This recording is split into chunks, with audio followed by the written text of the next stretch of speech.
ৰাইজৰ দলৰ ইয়াত মানুহ আছে আমি ৰাইজৰ দলৰ মিটিং কৰিব আমি ৰাইজৰ দলৰ মিটিং কৰিব লাগিছো ইয়াত অখিল গগৈ চামচাগিখন বহি আছে তাত আমি চামচাগি কৰিব শিৱসাগৰ আমি ঠিক কৰিব আহিছো অখিল গগৈ চামচা বহি আছে ইয়াত ৰাইজৰ দলৰ মিটিং হৈছে এখন নাগৰিক সভা হোৱা নাই ৰাইজৰ দলৰ মিটিং হৈছে এখন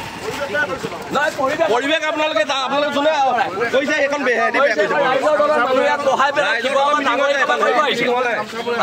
চামচাগিৰি আমি নকৰো বৈ বৈ তাতে চামচাগিৰি কৰিবলৈ আহিছে ৰাইজৰ দলৰ মানুহগাল এগালমান বহাই থব আকৌ কাকো মাতি পাতিবই নালাগে এনেকুৱা পাতিবই নালাগে ৰাইজৰ দলৰ মিটিং পাতিব লাগিছিলে অখিল গগৈ সভাপতিত্ব দিব লাগিছিলে এখন অখিল গগৈক তাত সভাপতিত্ব দিব লাগিছিলে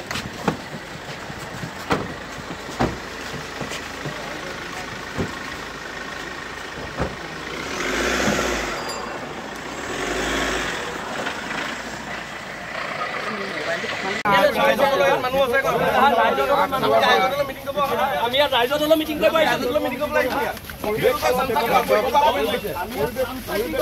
শিৱসাগৰ আমি ঠিক কৰিব আহিছো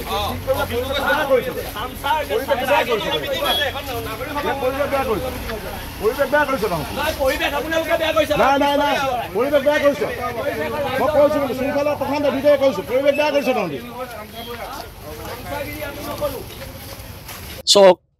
নাগৰিক সভা সদায় নিৰপেক্ষ হ'ব লাগে আমি বক্তৃতা দি আছো আমি কি ক'ব লাগে কম তাৰ পিছত যদি আমাৰ বক্তৃতাৰ পিছত নাগৰিক সভাই কয় যে এনেকুৱা মন্তব্য নহ'ব এতিয়া চক ইয়াত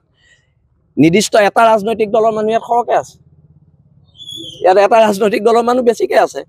আৰু এখন এটা ৰাজনৈতিক মই এতিয়া সেইকাৰণে সভাৰ পৰা ওলাই আহিছোঁ কাৰণ এটা ৰাজনৈতিক দলৰ পৃষ্ঠপোষকতাত এখন সভা হৈছে শিৱসাগৰত প্ৰকৃত নাগৰিক সভা হোৱা নাই স্পষ্টকৈ ক'বলৈ নাই আপোনালোকে ভিতৰত চালে সভা ত্যাগ কৰিছে আৰু এটা কথা শুনক নাগৰিক সভা কি হ'ব নাগৰিক সভাত সকলোৱে মন্তব্য শুনিব লাগিব এখন ৰাজনৈতিক সভাহে হৈছে আৰু সেইকাৰণে মই ত্যাগ কৰিছোঁ আৰু প্ৰকৃত নাগৰিক সভা অনাগত দিনত শিৱসাগৰৰ জ্যেষ্ঠ মানুহখিনিয়ে দিব বুলি মই আশা ৰাখিছোঁ দিয়া নিদিয়াটো কি আছে মই এনেও আমাৰ স্থিতি আমি পাতিম কিন্তু এটা কথা মই হিমন্ত বিশ্ব শৰ্মাৰ ছাঁটোও গছকি পোৱা নাই আৰু মোক যদি কোনোবাই কয় মোৰ ঘৰ কেনেকৈ চলি আছে আপোনালোকে চাই আহিলেই হ'ব মোক যদি কয় মই হিমন্ত বিশ্ব শৰ্মাৰ পৰা পইচা লৈ কাৰোবাক ইলেকশ্যন জিকাব লৈছোঁ মই ইলেকশ্যন জিকাব নোৱাৰোঁ শিৱসাগৰ জনগণে জিকাব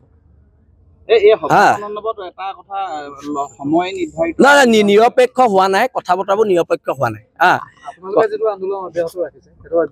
সেইটো আমাৰ দল সংগঠনৰ আলোচনাৰ পিছত হ'ব সেইখিনি মই ক'ম কিন্তু এই সভাখন নিৰপেক্ষ সভা হোৱা নাই ধন্যবাদ